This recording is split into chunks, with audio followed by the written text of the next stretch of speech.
اس کی کیا امپورٹنس ہے، ایٹمالوجی کیا ہے، اور خاص طور پہ اس کا یہوہ کے ساتھ یا یہوے کے ساتھ کیا تعلق ہے، ضرور ہماری رہنمائی فرمائیں پلیز۔ بھائی صاحب شکریہ۔ پہلا سوال ہی بڑا خوبصورت اور تھیولوجیکل ڈیمانڈنگ ہے، بڑا خوبصورت ہے۔ پہلے ہم اس کے کانٹیکس میں جائیں گے، دیکھیں گے کہ مقدس یوحنا رسول جو ہیں یہ خداوند یسوع مسیح کے لیے خداوند کا ٹائٹل کیوں استعمال کرتے ہیں، جیسے آپ نے بتایا ہے۔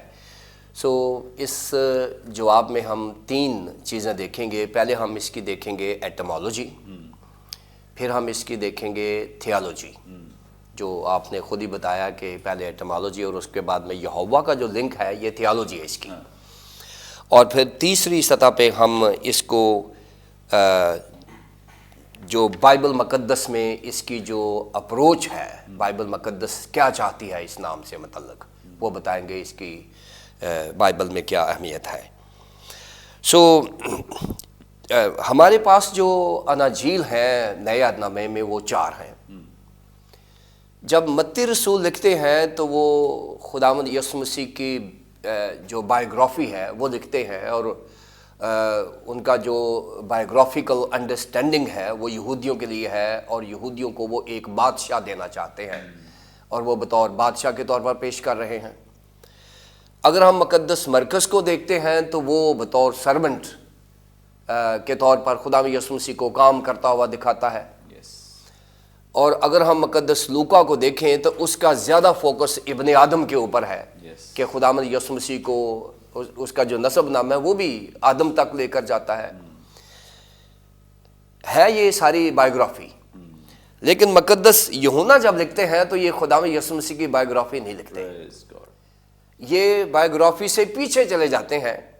یعنی جب مقدس یوحنا رسول جب انجیل شروع کرتے ہیں تو ہم اس کو کہتے ہیں وہ خداوند یسوع مسیح کی 2 ذاتوں کو بیان کرتا ہے، جس کو ہم ایک ذات اس کی معرفے ہے اور ایک ذات اس کی سخیمہ ہے۔ معرفے وہ ذات ہے جو کہتا ہے ابتدا میں کلام تھا اور کلام خدا کے ساتھ تھا اور کلام خدا تھا اور یہی ابتدا میں خدا کے ساتھ تھا۔ یہ اس کا سخیمہ یعنی باڈی میں آنے سے پہلے، اس کے انکارنیشن سے پہلے جو یسوع مسیح کا مقام آسمانی مقام ہے اس کو ہم معرفے کہتے ہیں، وہاں پر ہے۔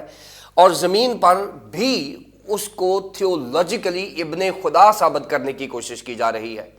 مقدس یوحنا رسول جو ہے وہ یسوع مسیح کو ابن خدا کے طور پر پورٹریٹ کر رہے ہیں۔ اگر ہم اس کی ایٹمالوجی دیکھیں، آپ نے بتایا ہے کہ یہ لفظ خداوند جو ہے بائبل مقدس کے نئے عہد نامے میں بہت دفعہ استعمال ہوا ہے، اور صرف خداوند جو لفظ ہے یہ 721 مرتبہ نئے عہد نامے میں استعمال ہوا ہے خداوند یسوع مسیح کے لیے۔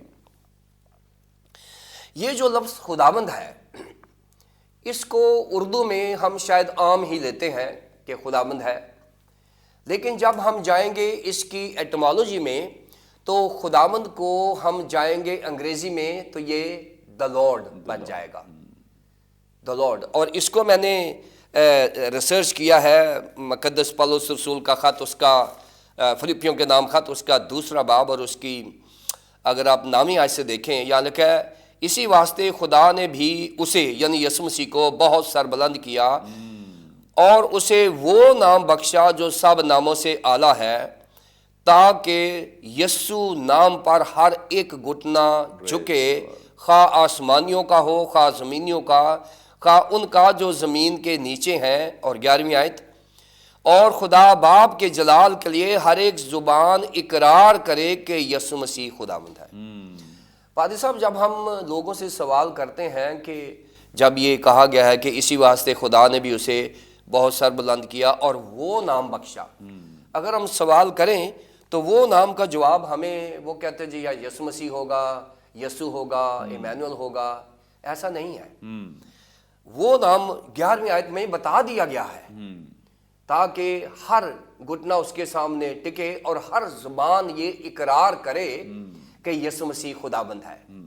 اب یہ جو خداوند ہے اس کو انگریزی زبان میں جائیں تو یہ بنے گا the Lord۔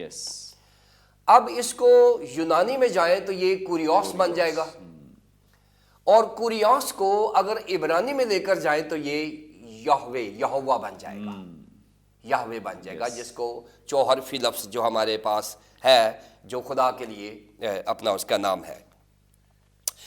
اور اسی طرح سے بائبل مقدس میں یوحنا کی انجیل میں ہی 4 باب کی پہلی آیت میں، 6 باب کی 23ویں آیت میں، 11ویں باب کی دوسری آیت میں اور 20ویں باب میں دوسری، 13ویں، 18ویں، 20ویں، 25ویں آیت میں مقدس یوحنا نے کوریوس لفظ دا لارڈ استعمال کیا ہے۔ اب اس کا اور بھی ترجمے ہیں، یعنی مالک کے طور پر اس کا ترجمہ کیا جاتا ہے اور اس طرح سے خالق کے طور پر بھی کیا جاتا ہے، لیکن خداوند جو لفظ ہے یہ 721 مرتبہ آیا ہے۔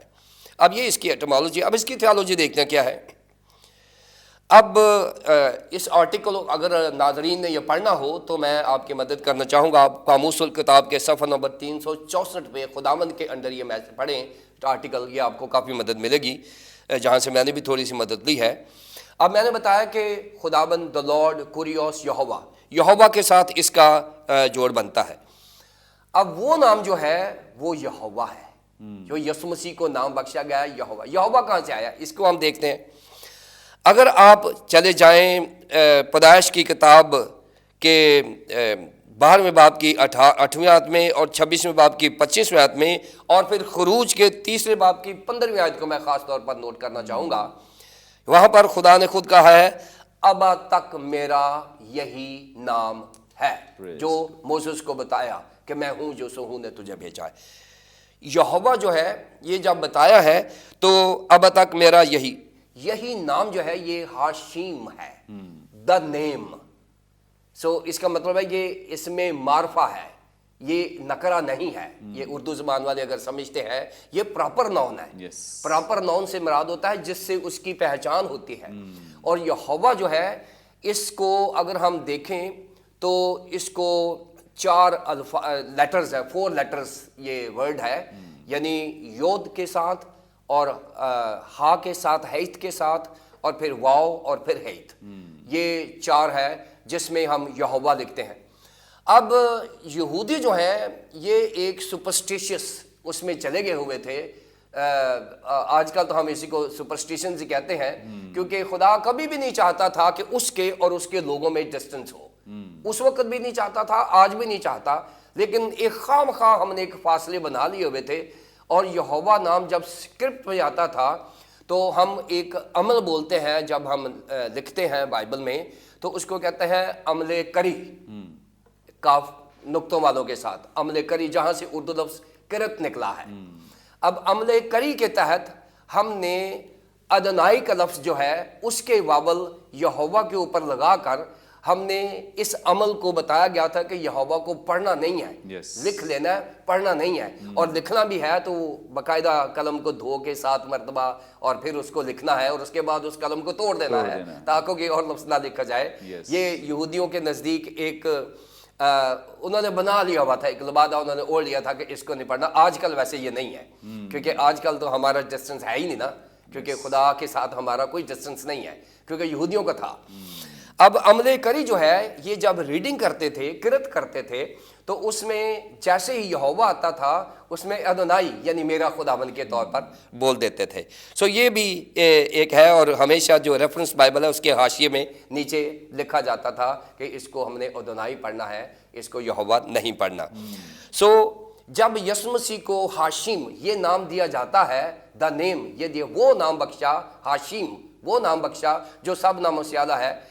یہاں پر تھیالوجی یہ کہتی ہے کہ یسوع مسیح کو ثابت کیا جا رہا ہے کہ یسوع مسیح پیدائش والا خدا ہے اور یسوع مسیح خروج کی کتاب والا خدا ہے، پرانے عہد نامے والا خدا ہے۔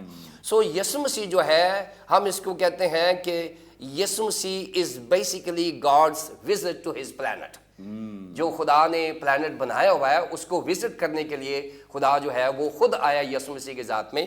یہاں بتایا گیا کہ ہر زبان یہ اقرار کرے کہ یسوع مسیح یہوہ ہے، یسوع مسیح خدا ہے، یہاں یہ بتایا گیا ہے۔ اور یہ بڑی اسٹرانگ تھیالوجی ہے جس کو سمجھنا، جس کے ریولیشن کو سمجھنا اور سمجھانا بڑا ضروری ہے۔ یسوع مسیح از ناٹ اے میئر مین، وہ صرف آدمی نہیں ہے، وہ زمین پر کامل انسان، کامل خدا تھا، لیکن وہ بذات خود خدا تھا، Praise یعنی اس کی ذات میں خدا ہے۔ جلدی سے میں ایک بات بتا دوں، یہوہ جو ہے اس کو بائبل مقدس میں یاہ کے طور پر بھی جانا گیا ہے، اور اگر آپ دیکھیں زبور کی کتاب میں 89 زبور 8ویں آیت میں وہاں لکھا ہے کیونکہ تو یاہ ہے۔ سو یاہ جو ہے ہمیشہ، جیسے آج کل ہم سلیم مسیح، رفیق مسیح یہ لگا دیتے ہیں، اس وقت لوگ اس کو لاحقہ کے طور پر استعمال کرتے تھے، یعنی نہمیہ، یسایہ، حزقیہ، صدقیہ، یہ نام لوگ اپنے آپ کو ثابت کرتے تھے کہ جو لاحقہ ہوتا نا وہ جینیٹو ہوتا ہے، یعنی میں اس کا، وہ میرا مالک ہے۔ Yes. جب کوئی کہتا نا سلیم مسیح، اس کا مطلب ہے سلیم مسیح کا بندہ ہے، یعنی سلیم مسیح کا ہے۔ سو اس وقت بھی کرتے تھے۔ اور پھر ایک اور بات ہے، اس کی بھی ایک ایبریویشن ہے جس کو ہے کے طور پر جانا جاتا ہے، صرف ہے، جو آپ کی گول ہے نا، Yes. عبرانی زبان میں ہے کے طور پر جانا جاتا ہے، اور یہ جو ہے یہ بھی خدا ہے۔ اور آپ دیکھیں کہ یہ ابراہم تھا بیسیکلی، اس میں صرف ہے ڈال کے اس کو ابراہم کیا گیا ہے، یہ ساری تھا، اس کو ہے ڈال کے۔ Yes. اور میں سمجھتا ہوں کہ ناظرین ہے ڈالنا بڑا ضروری ہے، اگر میرے میں ہے نہیں ہے نا تو پھر کچھ بھی نہیں ہے۔ کہتا ہے ہیبے تو پتا کرنا کی سو ہیبے سے مراد یہ کہ وہ کس کا ہے، Yes. اس کا تعلق کس کے ساتھ ہے۔ Yes. سو ناظرین، ان شارٹ پادری صاحب نے بہت خوبصورت سوال کیا اور کرتے بھی ہیں ہمیشہ، خداوند یسوع مسیح یہوہ ہے، Praise وہ خدا God. ہے، Yes. زمین پر میرا مالک ہے، ہم سب کا مالک ہے، اور نئے سال میں یہی ریولیشن ہے، آپ یسوع مسیح کو خدا کے طور پر اپنی زندگی میں لیں۔ پریز گاڈ، تھینک یو سو مچ، بڑی خوبصورت بابرکت باتیں۔ اور چونکہ مقدس یوحنا رسول کا بڑا جو فوکس ہے وہ اس بات پر ہے کہ وہ خداوند یسوع مسیح کو بطور خدا پیش کرے اور بتائے اس کی الوہیت کے بارے میں، اس کی ڈیوینٹی کے بارے میں اور اس کی ڈیٹی کے بارے میں، کہ وہ نہ صرف محض انسان ہے بلکہ اس کے ساتھ ساتھ وہ کامل خدا بھی ہے۔ اور اس کے لیے ایسے ٹائٹلز کا استعمال کرنا، پھر خداوند یسوع مسیح کے تعلق سے بتانا کہ وہ ابتدا میں ہے اور ازل سے موجود ہے، پھر یہ بتانا کہ جتنی بھی تخلیقات کا کام ہوا ہے وہ سارے کا سارا خداوند یسوع مسیح کے وسیلے سے، اس کی بہت ساری باتیں اس بات کو پروو کرتی ہیں، ثابت کرتی ہیں کہ یسوع مسیح جو ہے وہ خدا ہے۔ پریز گاڈ، اور ہمارا اس پر مکمل ایمان اور بھروسہ اور یقین محکم ہے، اور اسی لیے ہم ٹیچ کرتے ہیں اب سب کو بھی، تاکہ اب سب بھی سیکھیں۔ بہت ساری بدعات خداوند یسوع مسیح کو بطور خدا نہیں مانتی، اور وہ اس بات سے انکار بھی کرتے ہیں اور لوگوں کو بھی سکھاتے ہیں کہ یسوع مسیح کو بطور خدا نہ مانا جائے۔ یہ کسی انسان کی اپروچ ہو سکتی ہے اور ڈیمونک اسپرٹ کی یہ تعلیم ہو سکتی ہے، لیکن یاد رکھیں بائبل مقدس کی تعلیم بہت واضح، بہت کلیئر ہے۔ بائبل مقدس یسوع مسیح کو بطور خدا پیش کرتی ہے۔ آگے بڑھیں گے اور ساجد صاحب سے جانیں گے۔ ساجد صاحب، آپ ہماری رہنمائی کریں، ہم اور زیادہ اس ٹیکسٹ میں جانا چاہتے ہیں تاکہ ہم اس ٹیکسٹ میں سے زیادہ چیزیں سیکھیں۔ یہاں پہلی آیت میں لکھا ہے، پھر جب خداوند کو معلوم ہوا کہ فریسیوں نے سنا ہے کہ یسوع یوحنا سے زیادہ شاگرد کرتا ہے۔ جیسے ربیوں کے لیے تو یہ ایک مقابلے بازی تھی، شاگرد بنانا، شاگرد کرنا، اور فخر بھی تھا، تکبر بھی تھا کہ میرے پاس اتنے شاگرد ہیں، میرے پاس اتنے شاگرد ہیں۔ میں چاہتا ہوں کہ آپ ہماری اور ناظرین کی رہنمائی کریں کہ جو یہودی ربی ہیں اور جو ربیوں کا سردار خداوند یسوع مسیح ہیں، ان کے مابین ان کا ربیوں کا، یہودی ربیوں کا کیا طریقہ کار ہے شاگرد کرنے کا، اور خداوند یسوع مسیح کا کیا طریقہ کار تھا، تاکہ آج کے جو خدام ہیں اور جو ٹیچرز ہیں، جو استاد ہیں، وہ بھی جان سکیں کہ خداوند یسوع مسیح کیسا بہترین استاد اور ربی تھا۔ بہت شکریہ پادری منور خورشید صاحب، شکریہ برکت ٹی وی کا اور اس پروگرام کلام روشنی میں ایک دفعہ پھر دعوت دینے کے لیے شکریہ۔ میں آپ کو بتاتا چلوں، ساجد صاحب کو ہم اکثر دعوت دیتے رہتے ہیں اور یہ خود بھی بڑے بزی ہیں، اور خدا ان کا شکر ہو کہ یہ برکت ٹی وی کو ٹائم دیتے ہیں۔ بہت شکریہ۔ سوال کی جہاں تک بات رہی یہودی ربیوں اور یسوع مسیح بطور عظیم ربی، ان میں کیا موازنہ ہے اور شاگرد بنانے کا طریقہ کار کیا ہے؟